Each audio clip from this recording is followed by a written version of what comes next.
Eh bien, salut à tous, salut à toutes et bienvenue pour cette toute nouvelle vidéo. J'espère que vous vous portez bien.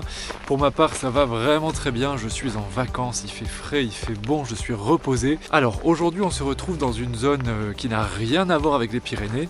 On est sur l'ascension du Puy de Dôme, donc en Auvergne. Vous connaissez sans doute ce volcan très réputé. C'est un volcan qui culmine à 1465 mètres, donc c'est pas très haut par rapport à ce qu'on fait d'habitude, mais il y a un intérêt quand même géologique d'abord, on en parlera un petit peu plus loin, et évidemment historique. Alors dans ce massif des Puys, dont fait partie le Puy de Dôme, c'est pas moins de 80 volcans qui sont présents, donc c'est absolument énorme en densité. Géologiquement, alors c'est un volcan sans cratère. On l'appelle le Puy de Dôme parce qu'en fait la lave a formé un dôme à la surface, au sommet du volcan. Et il paraît que c'est absolument magnifique et que surtout la vue est splendide une fois qu'on se trouve au sommet. Donc la vue sur le massif des Puys, ce que je vous disais tout à l'heure, de ces 80 volcans qui prolongent finalement le Puy de Dôme. Alors il y a beaucoup de points d'intérêt, qu'ils soient historiques ou même industriels, puisque le Puy de Dôme a été vraiment au cœur de la vie de la région.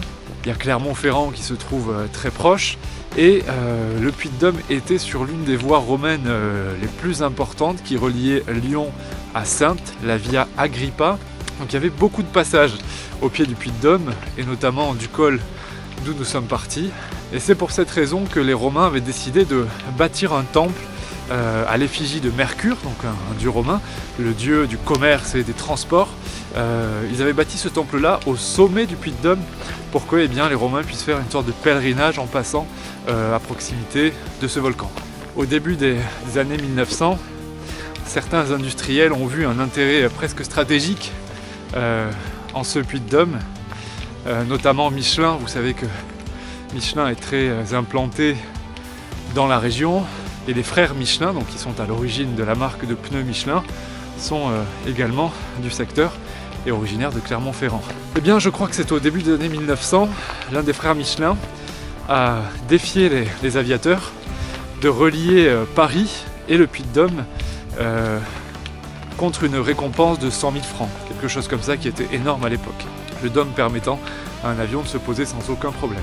Et je crois bien que c'est monsieur Eugène Renault qui a accompli cette prouesse, qui est parti de Paris, qui a survolé comme ça la France et qui est venu se poser au sommet du Puy de Dôme.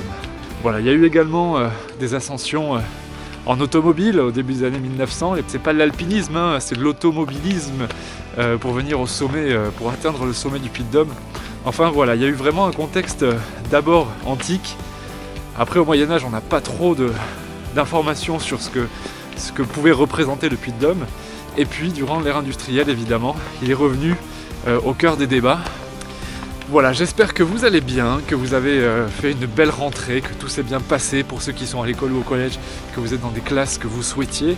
Et pour les autres, j'espère que vous n'aviez pas trop de mails à votre retour de vacances.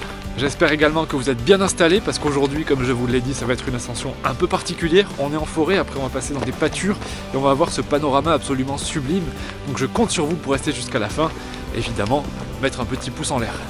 Trêve de blabla, je tourne la caméra vers le principal acteur de cette série, qui lui aussi est en pleine forme. C'est parti les amis, let's go!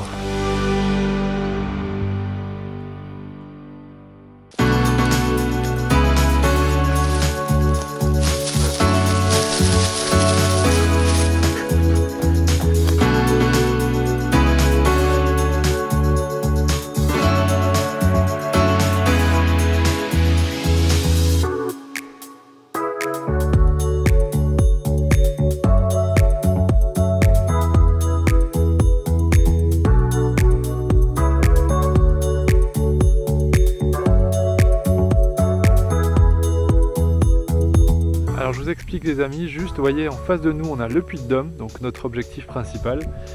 Et là de ce côté on a deux petits sommets, alors j'ignore leur nom, on va les gravir, on va les voir en haut. Voilà, on va se faire la pause casse-croûte évidemment au sommet. Allez c'est parti, let's go!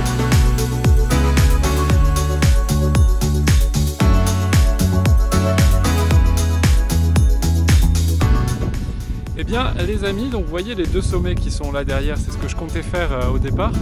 Et je viens de rencontrer deux randonneurs qui m'ont expliqué que juste derrière cette crête, il y avait un cratère, un sommet nommé le Puy du Pariou, qui est, semble-t-il, absolument magnifique. C'est un cratère dans lequel on peut descendre. Donc je crois qu'on va laisser de côté ces deux petits sommets. C'est ça aussi l'aventure, on change de plan à tout va. Et on va nixer non pas un sommet, mais un cratère. Et ensuite on s'attaquera au Puy de Dôme, qui est derrière moi ici. Allez, c'est parti pour le premier cratère de la chaîne.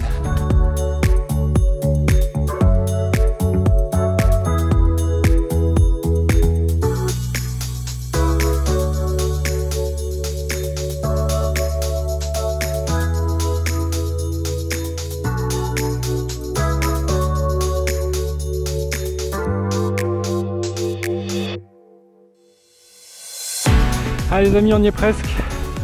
On a nixé notre 22e sommet, enfin en l'occurrence un cratère. On l'a fait, on l'a fait.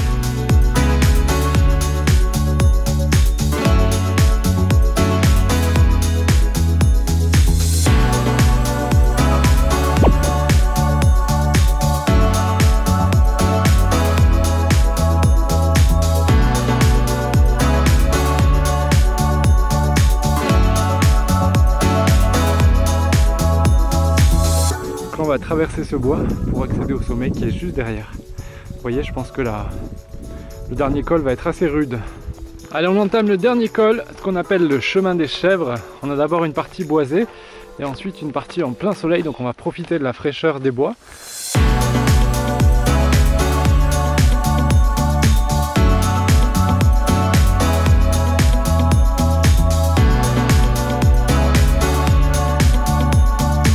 Les amis, non sans peine et en exclusivité mondiale, on nixe notre 23e sommet.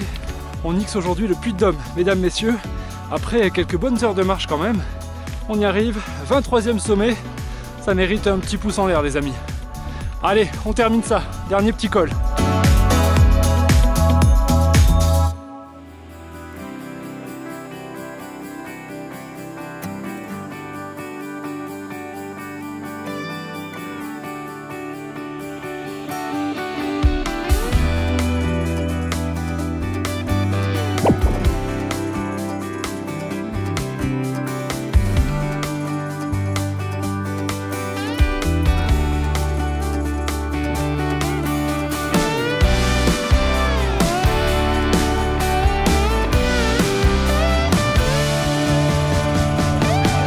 Eh bien, merci à tous d'avoir suivi cette vidéo. Je suis sur la redescente tranquillement.